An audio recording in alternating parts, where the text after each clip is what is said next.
मेरी मोहब्बत को, मेरे घर की इज्जत को बेइज्जत करने की वजह जानने आया हूं मैं। लकड़ी की तीली में बारूद लगाओ तो थोड़ी सी रगड़ से आग लगी जाती है। जब आग ही लगानी थी, मधु और मेरे रिश्ते को जलाना ही था, तो फिर हम दोनों के प्यार को स्वीकार क्यों किया आपने? मंगनी की रस्म रखने की जरूरत क्या थी आपको? दुनिया है, होता है। कभी कभार जहर को भी अमृत समझकर पीना पड़ता है बेटे। मैंने जहर पी भी लिया और उगल भी दिया। पहले सुनने का शौक नहीं है मुझे। मैं जानना चाहता हूं कि अगर रिश्ता तोड़ना ही था तो उसे जोड़ने का इतना बड़ा ढोंग क्यों रचाया आपने? मेरे माँ बाप के दिलों को ऐसी ठेस क्यों पहुंचाई आपने? मेरे दद्दू की आंखों में आंसू क्यों छलकाए आपने? बोलो, जवाब दो। इतनी गहरी चोट देने का क्या अधिकार था आपको? मैंने तुमसे एक सवाल किया है। जवाब तो मैं तुम्हें दूंगा विजय, लेकिन मेरे जवाब पर तुम्हें विश्वास नहीं होगा। तुम्हारी जुबानी जो जो मैंने सुना वो सुनकर मेरे मन को बहुत अच्छा लगा। तुम्हारी ये तड़प, तुम्हारे माँ बाप का दर्द, तुम्हारे दद्दू की आंखों में आंसू, यही तो मेरे जख्मों का मरहम है। मैंने ऐसा क्यों किया इसका जवाब मैं तुम्हें नहीं दूंगा। जवाब देगा तुम्हारा बाप, तुम्हारी माँ, तुम्हारे दद्दू। वो घर जवाब देगा जिस घर से तुम ये सवाल लेकर आए हो।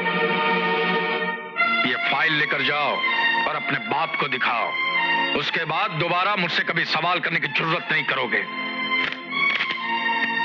और मेरी बेटी के रास्ते में आने के बजाय अपने रास्ते बदल लोगे।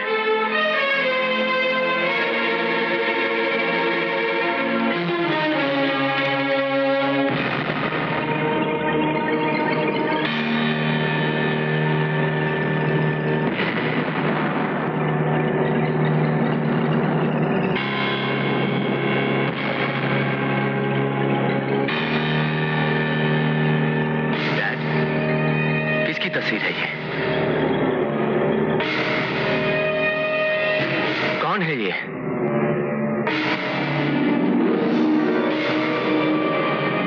इस तस्वीर से मेरी और मधु की जिंदगी का क्या ताल्लुक है?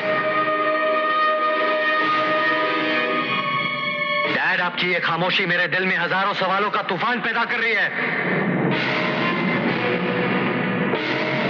कल उसने भरी महफिल के सामने हमारी इज्जत दो कौड़ी की कर दी।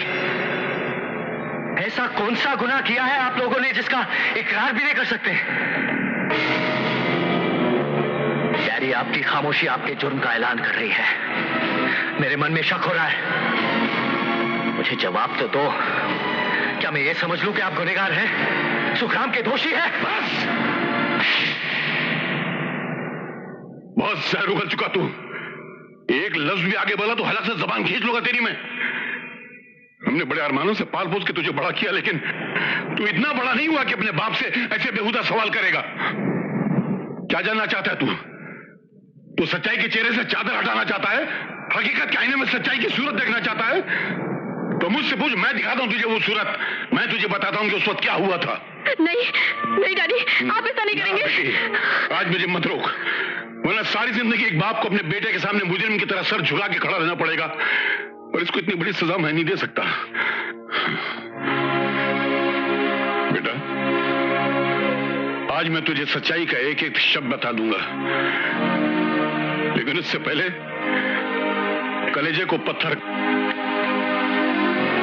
आज से 20 साल पहले ये तेरे बाप का चेहरा ऐसा नहीं था, बिल्कुल तेरे जैसा था।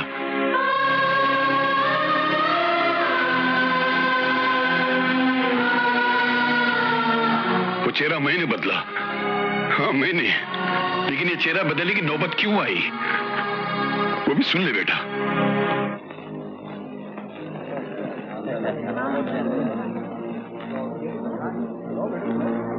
हाय बेबी, मैं पास के टेबल से गुजर रहा था। मुझे लगा कि कोई फूल महक रहा है। पलट कर देखा तो मन चंचल हो गया। मन करता है इस फूल को थोड़ा सा सूंघ लूं, थोड़ा सा चूम लूं। वाह, तुम्हारा गुस्सा तो मुस्कुरा रहा है, गुस्से में भी मुझे प्यार से बुला रहा है। एक्सक्यूज मी, कौन है बे? अंधे आशिक को रोशनी दिखाने वाला, पराई औरत और पराई दौलत पर नजर नहीं डालनी चाहिए। अपनी तो आदत है, दौलत हो या औरत, नजर पड़ जाए तो छुए बगैर छोड़ते नहीं। देख, अगर तूने इसे छुआ तो फिर जिंदगी भर किसी को छूने के लायक नहीं रहेगा।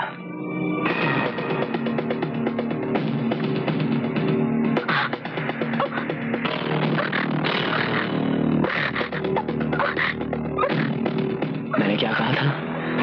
इसे छूना मत।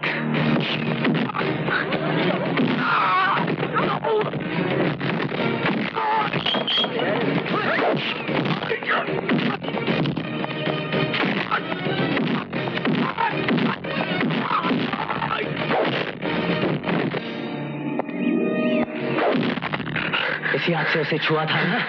हाँ?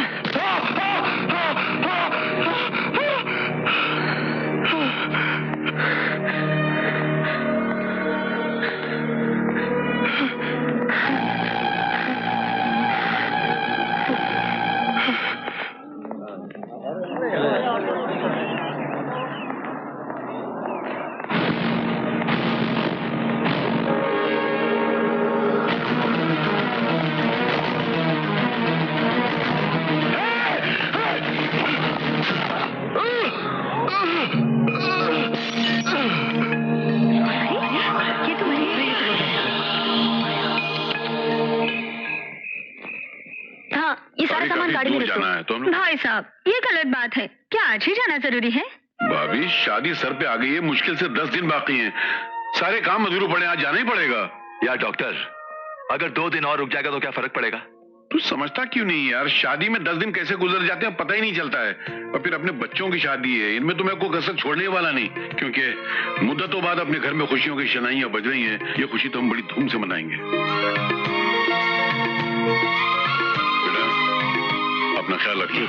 अच्छा भाई। अच्छा भाई साहब। चल।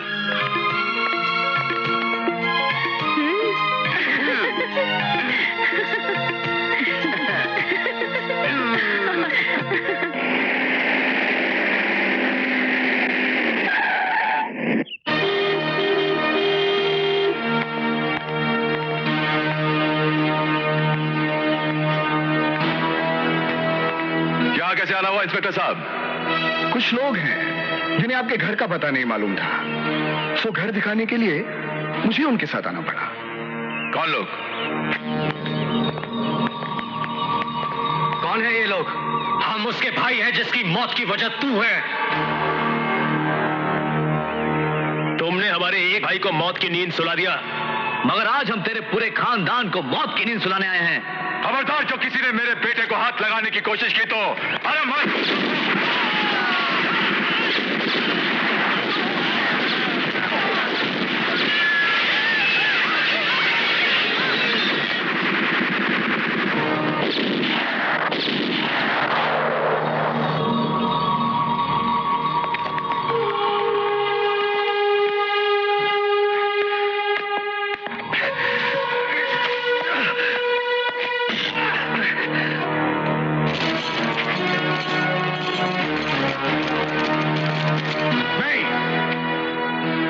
को आग लगा दो और इन मुर्दों के साथ इसको जिंदा जला दो।